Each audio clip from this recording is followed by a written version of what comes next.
ನಮಸ್ಕಾರ ಸ್ನೇಹಿತರೆ, MHID ನಲ್ಲಿ ಸ್ಟೂಡೆಂಟ್ ಮಾಡ್ಯೂಲ್ನಲ್ಲಿ ನಾವು ಸ್ಟೂಡೆಂಟ್ ನೇಮ್ ಅಪ್ಡೇಟ್ ಮಾಡೋದು ಹೇಗೆ ನೋಡೋಣ. ಸೊ ಮೊದಲಿಗೆ ನೀವು ನಿಮ್ಮ ಸ್ಕೂಲ್ MHID ಪ್ಲಸ್ನಲ್ಲಿ ಸ್ಟೂಡೆಂಟ್ ಮಾಡ್ಯೂಲ್ಗೆ ನೀವು ಲಾಗಿನ್ ಆದಮೇಲೆ ಈಗ ಒಂದು ಹೋಮ್ ಪೇಜಲ್ಲಿ ನಿಮಗೆ ಈ ರೀತಿ ಡ್ಯಾಶ್ ಬೋರ್ಡ್ ಇರುತ್ತೆ. ನೀವು ಇಲ್ಲಿ ವ್ಯೂ ಸೆಕ್ಷನ್ ವೈಸ್ ಕ್ಲಿಕ್ ಮಾಡ್ಕೊರಿ ಮತ್ತು ಇಲ್ಲಿ ನೇಮ್ ಅಪ್ಡೇಟ್ ಮಾಡ್ತಕ್ಕಂಥ ಆಪ್ಷನ್ಗಾಗಿ ಒಂದು ಹೋಮ್ ಪೇಜಲ್ಲಿ ಎಡಗಡೆ ಇರತಕ್ಕಂಥ ಮೆನುಗಳಲ್ಲಿ ಸ್ಟೂಡೆಂಟ್ ನೇಮ್ ಅಪ್ಡೇಟ್ ಅಂತಕ್ಕಂಥ ಒಂದು ಮೆನು ಇದೆ. ಅದರ ಮೇಲೆ ನೀವು ಕ್ಲಿಕ್ ಮಾಡಿ student name update active students school level ಅಂದರೆ ಶಾಲಾ ಹಂತದಲ್ಲಿ ಮತ್ತು ಆ್ಯಕ್ಟಿವ್ ಇರುವಂಥ ಅಂದರೆ ಪ್ರೆಸೆಂಟ್ ಏನು ಒಂದು 26-27ನೇ ಒಂದು ಇಯರ್ನಲ್ಲಿ ಇರುವಂಥ ಸ್ಟೂಡೆಂಟ್ ನೇಮ್ ಅಪ್ಡೇಟ್ ಮಾಡಲಿಕ್ಕೆ ಇಲ್ಲಿ ಒಂದು ಏನು ಮಾಡಿದ್ದಾರೆ, ಉದಾಹರಣೆಗಳನ್ನು ಕೊಟ್ಟಿದ್ದಾರೆ.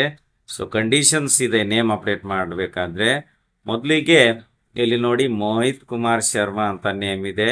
ಇದರಲ್ಲಿ ನೀವು ಯಾವ ರೀತಿ ನೇಮ್ ಅಪ್ಡೇಟ್ ಮಾಡ್ಬೋದಪ್ಪ ಅಂದರೆ ಶರ್ಮಾ ಮೋಹಿತ್ ಕುಮಾರ್ ಅಥವಾ ಕುಮಾರ್ ಮೋಹಿತ್ ಶರ್ಮಾ. ನೋಡಿ ಇಲ್ಲಿ ಯಾವುದೇ ಒಂದು ಕ್ಯಾರೆಕ್ಟರು ಅಥವಾ ಸ್ಪೆಲ್ಲಿಂಗು ಏನಾಗಲ್ಲ, ಅಂದರೆ ಚೇಂಜ್ ಆಗದೇನೆ ಏನಪ್ಪ ಅಂದರೆ ನೇಮ್ನಲ್ಲಿ ಹಿಂದೆ ಮುಂದೆ ಅಂದರೆ ಮೋಹಿತ್ ಕುಮಾರ್ ಶರ್ಮಾ ಇರ್ತಕ್ಕಂಥದ್ದು ಶರ್ಮಾ ಮೋಹಿತ್ ಕುಮಾರ್ ಅಥವಾ ಕುಮಾರ್ ಮೋಹಿತ್ ಶರ್ಮಾ ಅಂತ ಇರುವ ನೇಮ್ನಲ್ಲಿನೇ ಹಿಂದೆ ಮುಂದೆ ಮಾಡಿ ಈ ರೀತಿ ನೀವು ನ್ಯೂ ನೇಮನ್ನು ಇಲ್ಲಿ ಕರೆಕ್ಷನನ್ನು ಮಾಡ್ಕೋಬಹುದು. ಇನ್ನು ಮತ್ತೊಂದು ಕಂಡೀಷನ್ ಏನಪ್ಪ ಅಂದರೆ correction of the name by the adding or removing one character. ನೋಡಿ ಇಲ್ಲಿ ಒಂದೇ ಒಂದು ಕ್ಯಾರೆಕ್ಟರ್ ಅಥವಾ ಲೆಟರನ್ನು ಮಾತ್ರ ನೀವು ರಿಮೂವ್ ಮಾಡ್ಬೋದು. ರಿಮೂವ್ ಮಾಡಿ ನೇಮ್ ಅಪ್ಡೇಟ್ ಮಾಡಲಿಕ್ಕೆ ಅವಕಾಶ ಇದೆ ಅಂತ ಮತ್ತೊಂದು ಕಂಡೀಷನ್ ಹೇಳ್ತಾ ಇದ್ದಾರೆ. ಅಂದರೆ ಇಲ್ಲಿ ಮೋಹಿತ್ ಶರ್ಮಾ ಅಂತ ನೇಮ್ ಇದೆ, ಇದು ಈ ನೇಮ್ನಲ್ಲಿ ನೀವು ಒಂದು ಕ್ಯಾರೆಕ್ಟರ್ ಮಾತ್ರ ನೀವು ರಿಮೂವ್ ಮಾಡಿ ನೇಮ್ ಅಪ್ಡೇಟ್ ಮಾಡ್ಬೋದು. ಮೋಹಿತ್ ಶರ್ಮಾ MOHIT SHRMA ಅಂತ ಇದೆ. ಇನ್ನು ನೀವು ಇದರಲ್ಲಿ ಎಮ್ ಮುಂದೆ ಒಂದು ಇನ್ನೊಂದು ಕ್ಯಾರೆಕ್ಟರ್ MO ಮುಂದೆ ಇನ್ನೊಂದು ಕ್ಯಾರೆಕ್ಟರ್ ಅನ್ನು ಆ್ಯಡ್ ಮಾಡಿ ಮೋಹಿತ್ ಶರ್ಮಾ ಅಂತ ಮಾಡ್ಬೋದು. ಇಲ್ಲ ಅಂದರೆ MOHIT ಅಂತ ಏನಿದೆ ಮೋಹಿತ್, ಇದಕ್ಕೆ ನೀವು MOHITA ಮೋಹಿತ ಟಿಗೆ ಎ ಅಂತಕ್ಕಂಥ ಒಂದು ಕ್ಯಾರೆಕ್ಟರ್ನ ಆ್ಯಡ್ ಮಾಡಿ ನೋಡ್ರಿ, ಒಂದು ಕ್ಯಾರೆಕ್ಟರ್ನ ಆ್ಯಡ್ ಮಾಡ್ಬೋದು, ಇಲ್ಲಾಂದರೆ ರಿಮೂವ್ ಮಾಡ್ಬೋದು. ಇಷ್ಟು ಮಾತ್ರ ಮಾಡಿ ನೀವು ನೇಮ್ ಅಪ್ಡೇಟ್ ಮಾಡಲಿಕ್ಕೆ ಅವಕಾಶ ಇದೆ. 2 ಕ್ಯಾರೆಕ್ಟರ್ ರಿಮೂವ್ ಮಾಡಿ 2 ಕ್ಯಾರೆಕ್ಟರ್ ಅಥವಾ 2 ಲೆಟರ್ ಆ್ಯಡ್ ಮಾಡ್ತೀನಿ ಅಂದರೆ ಅವಕಾಶ ಇಲ್ಲ. ಇನ್ನು removal of the spaces in name, ಇಲ್ಲಿ ಕುಮಾರ್ ಮೋಹಿತ್ ಅಂತ ಏನಿದೆ ನೇಮ್ ಇದೆ, ಕುಮಾರ್ ಮತ್ತು ಮೋಹಿತ್ ಮಧ್ಯೆ ಸ್ಪೇಸ್ ಇದೆ. ನೀವು ಸ್ಪೇಸು ಬೇಡ ಅಂದರೆ ಏನು ಮಾಡ್ಬೋದು, ನ್ಯೂ ನೇಮ್ನಲ್ಲಿ ಕುಮಾರ್ ಮೋಹಿತ್ ಅಂತ ಸ್ಪೇಸ್ ಇರ್ತಕ್ಕಂಥದ್ದನ್ನು ರಿಮೂವ್ ಮಾಡ್ಬೋದು. ಈ ರೀತಿ ನೇಮ್ ಕೂಡ ಅಪ್ಡೇಟ್ ಮಾಡ್ಬೋದು ಅಂತ ಕಂಡೀಷನ್ ನಂಬರ್ 4 ಇದೆ. ಇನ್ನು removal of the title in name only miss, ಇಲ್ಲಿ ನೋಡಿ ಮಿಸ್ ಮೋಹಿತ ಅಂತ ಇದೆ, ನೀವು ಬರೀ ಮೋಹಿತ ಮಾಡಬೇಕಾಗಿದ್ರೆ ಮಿಸ್ ರಿಮೂವ್ ಮಾಡ್ಬೋದು ಅನ್ನುವಂಥ ಒಂದು ಕಂಡೀಷನ್ ಇದೆ. ಇನ್ನು removal of any word is not allowed, ಅಂದರೆ ಈ ನೇಮ್ನಲ್ಲಿ ಪೂರ್ತಿ ಒಂದು ವರ್ಡನ್ನು ರಿಮೂವ್ ಮಾಡಲಿಕ್ಕೆ ನಿಮಗೆ ಅವಕಾಶ ಇಲ್ಲ. ಉದಾಹರಣೆಗೆ ಮೋಹಿತ್ ಕುಮಾರ್ ಶರ್ಮಾ ಇದೆಯಲ್ಲ, ಇದರಲ್ಲಿ ನೀವು ಯಾವುದಾದ್ರೂ ಒಂದು ವರ್ಡನ್ನು ಪೂರ್ತಿಯಾಗಿ ರಿಮೂವ್ ಮಾಡಲಿಕ್ಕೆ ಅವಕಾಶ ಇಲ್ಲ.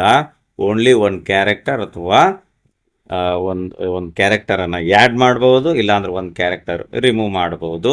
ಪೂರ್ತಿ ಒಂದು ವರ್ಡ್ ರಿಮೂವ್ ಮಾಡೋದಕ್ಕೆ ಅವಕಾಶ ಇಲ್ಲ. ಸೊ ಈ ಎಲ್ಲ ಕಂಡೀಷನ್ಸ್ ಇರುವಂತೆ ಒಂದು ನೇಮನ್ನು ಯಾವ ರೀತಿ ಅಪ್ಡೇಟ್ ಮಾಡಬೇಕು ಅಂತಕ್ಕಂಥದ್ದನ್ನು ಈಗ ನೋಡೋಣ. ಸೊ ಇಲ್ಲೊಂದು ಸ್ಟೂಡೆಂಟ್ ಪೆನ್ ಇದೆ, ನಾನಿಲ್ಲಿ ಭುವನ್ ಅಂತಕ್ಕಂಥ ಸ್ಟೂಡೆಂಟ್ ಒಂದು ನೇಮ್ ಅಪ್ಡೇಟ್ ಮಾಡಬೇಕಾಗಿದೆ. ಒಂದು ಕ್ಯಾರೆಕ್ಟರ್ ಮಾತ್ರ ನಾನು ರಿಮೂವ್ ಮಾಡಿ ಬೇರೆ ಕ್ಯಾರೆಕ್ಟರ್ನ ಆ್ಯಡ್ ಮಾಡಬೇಕಾಗಿತ್ತು. ಸೊ ಅದಕ್ಕೋಸ್ಕರ ಆ ಭುವನ್ ಸ್ಟೂಡೆಂಟ್ ಪೆನ್ ನಂಬರನ್ನು ನಾನೀಗ ಆಲ್ರೆಡಿ ಕಾಪಿ ಮಾಡಿ ಇಟ್ಕೊಂಡಿದ್ದೇನೆ. ಅದನ್ನು ಪೇಸ್ಟ್ ಮಾಡ್ತೇನೆ, ಗೋ ಮೇಲೆ ಕ್ಲಿಕ್ ಮಾಡ್ತೇನೆ. ಸೊ ಕೆಳಗಡೆ ನಾನು ಏನು ಒಂದು ಕಾಪಿ ಮಾಡಿ ಪೇಸ್ಟ್ ಮಾಡ್ಕೊಂಡಿದ್ದೆ ಆ ಸ್ಟೂಡೆಂಟ್ ಡೀಟೇಲ್ಸ್ ಎಲ್ಲ ಬಂತು. ಇನ್ನು ಸ್ಟೂಡೆಂಟ್ಸ್ ನೇಮ್ ಅಂತ ಇಲ್ಲೇನಿದೆ, as per school record or school admission register, ಅಂದರೆ ನಿಮ್ಮ ದಾಖಲಾತಿ ವಹಿಯಲ್ಲಿ ಇರುವಂತೆ ಅಥವಾ ಅಡ್ಮಿಷನ್ ರಿಜಿಸ್ಟರ್ನಲ್ಲಿ ಅಥವಾ ಶಾಲಾ ದಾಖಲೆಯಲ್ಲಿರುವಂತೆ ನೀವು ಸ್ಟೂಡೆಂಟ್ ನೇಮನ್ನು first name, middle name, last ನೇಮನ್ನು ಟೈಪ್ ಮಾಡಿ ಅಂತ ಒಂದು ಬಾಕ್ಸ್ ಇರುತ್ತೆ.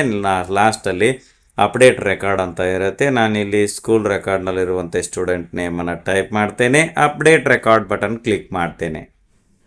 ಸೊ ನೇಮ್ ಟೈಪ್ ಆದಮೇಲೆ ಇಲ್ಲಿ ಗ್ರೀನ್ ರೈಟ್ ಮಾರ್ಕ್ ಬರುತ್ತೆ, ಅಪ್ಡೇಟ್ ರೆಕಾರ್ಡ್ ಕ್ಲಿಕ್ ಮಾಡ್ತೇನೆ, ಕನ್ಫರ್ಮ್ ಕೇಳುತ್ತೆ, ಕನ್ಫರ್ಮ್ ಮೇಲೆ ಕ್ಲಿಕ್ ಮಾಡ್ತೇನೆ. ಸ್ಟೂಡೆಂಟ್ ನೇಮ್ ಅಪ್ಡೇಟೆಡ್ ಸಕ್ಸಸ್ಫುಲಿ ಅಂತ ಬಂತು, ಓಕೆ ಮೇಲೆ ಕ್ಲಿಕ್ ಮಾಡ್ತೇನೆ. ಇಷ್ಟಾದ ಲೈಕ್ ಮಾಡಿ, ಉಪಯುಕ್ತ ಅನಿಸಿದರೆ ಶೇರ್ ಮಾಡಿ. ಈ ರೀತಿ ವಿಡಿಯೋಗಳಿಗಾಗಿ ಚಾನಲ್ಗೆ ಸಬ್ಸ್ಕ್ರೈಬ್ ಆಗಿ, ಬೆಲ್ ಬಟನ್ ಪ್ರೆಸ್ ಮಾಡಿ. ನೋಟಿಫಿಕೇಷನಲ್ಲಿ ಆಲ್ ಸೆಲೆಕ್ಟ್ ಮಾಡಿಕೊಳ್ಳಿ. ನಾವು ಮಾಡೋ ವಿಡಿಯೋಗಳ ಅಪ್ಡೇಟ್ಸ್ ಪಡಿತಾ ಇರಿ. Thanks for watching. ಧನ್ಯವಾದಗಳು. ವಂದೇ ಮಾತರಂ.